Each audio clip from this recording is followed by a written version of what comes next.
কম খরচে বেশি পুষ্টি, স্বাদে ঝাঁঝে গুণে ভারী। শুটকি ভর্তার এই রেসিপিটি এত বেশি মুখরোচক যে একবার খেলে আপনার বারবার খেতে মন চাইবে। ভর্তার জন্য আমি নিয়েছি 3টা গোটা শুটকি, 4টা শুকনা মরিচ, 2টো পেঁয়াজ আর একটা গোটা রসুন।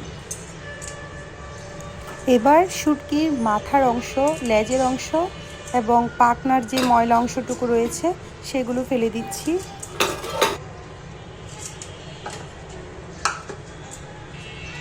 শুটকিগুলো ছোট ছোট টুকরো করে একটা বাটির মধ্যে নিতে হবে। আমি এই ক্ষেত্রে ছুরির পরিবর্তে কাঁচি ব্যবহার করেছি। কাঁচি দিয়ে খুব সহজেই শুটকিগুলোকে সুন্দর করে পিস করা যায়।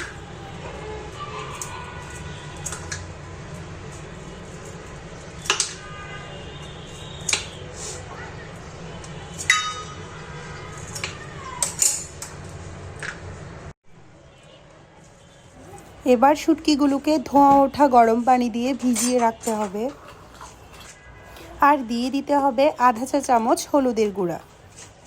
এভাবে শুটকি ধুয়ে নিলে আর শুটকি থেকে গন্ধটা লাগে না। এবার প্লেটে ভর্তার যাবতীয় উপকরণগুলো একসাথে করে ধুয়ে পরিষ্কার করে নিলাম।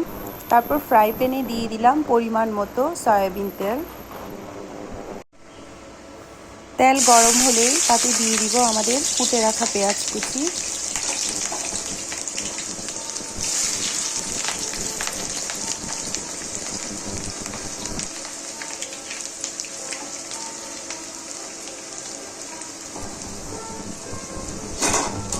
চুলার হিট লোতে রেখে হালকা আঁচে পেঁয়াজগুলো ভাজি করতে হবে যতক্ষণ না পর্যন্ত পেঁয়াজের রং বাদামি কালার আসে।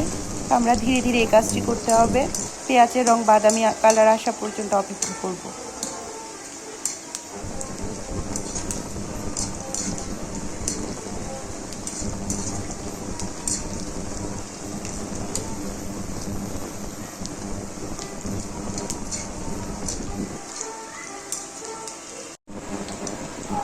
আমাদের পেঁয়াজ ভাজা বা পেঁয়াজের বেরেস্তা রেডি।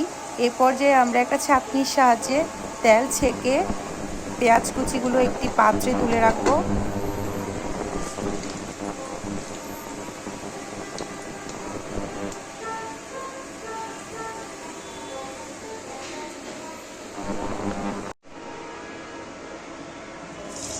এবার আমরা শুটকি ভাজবো। এর জন্য ঠিক চুলার হিট লোতে রেখে হালকাভাবে আমরা শুটকিগুলোকে ভেজে নিব। যদি আমরা এই ক্ষেত্রে বেশি হিটে রাখি চুলা, তাহলে শুটকিগুলো খুব বেশি লাল হয়ে যাবে এবং শক্ত হয়ে যাবে, তখন ভর্তার ক্ষেত্রে অসুবিধা হতে পারে। এই জন্য আমরা লো হিটে চুলার আঁচ রেখে হালকাভাবে এই যেভাবে দেখছেন ঠিক সেভাবেই শুটকিগুলোকে ভেজে তুলে নিব।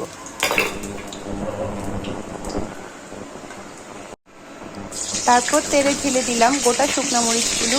এগুলো একটু লাল করে নিতে হবে যাতে করে মুড়মুড়ে করে ভাজি হয়।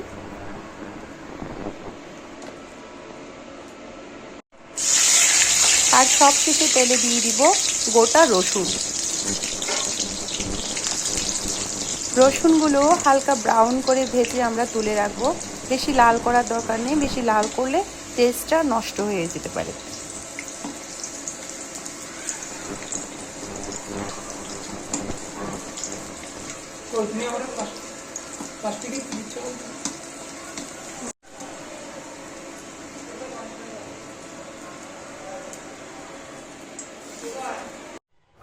এবার সবগুলো ভাজি একসাথে নিয়ে ভর্তা করার পালা।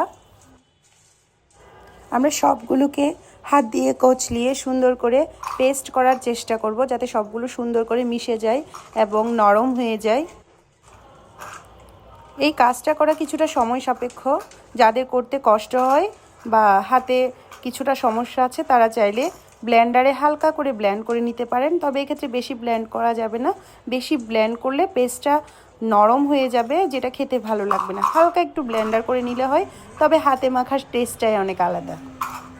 দিয়ে দিচ্ছি পরিমাণ মতো লবণ, কেটে রাখা ধনেপাতা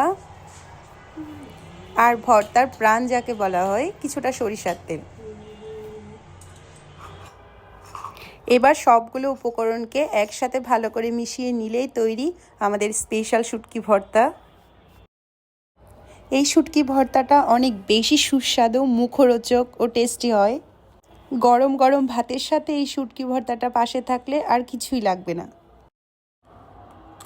সবাইকে অসংখ্য ধন্যবাদ এই ভিডিওটা দেখার জন্য।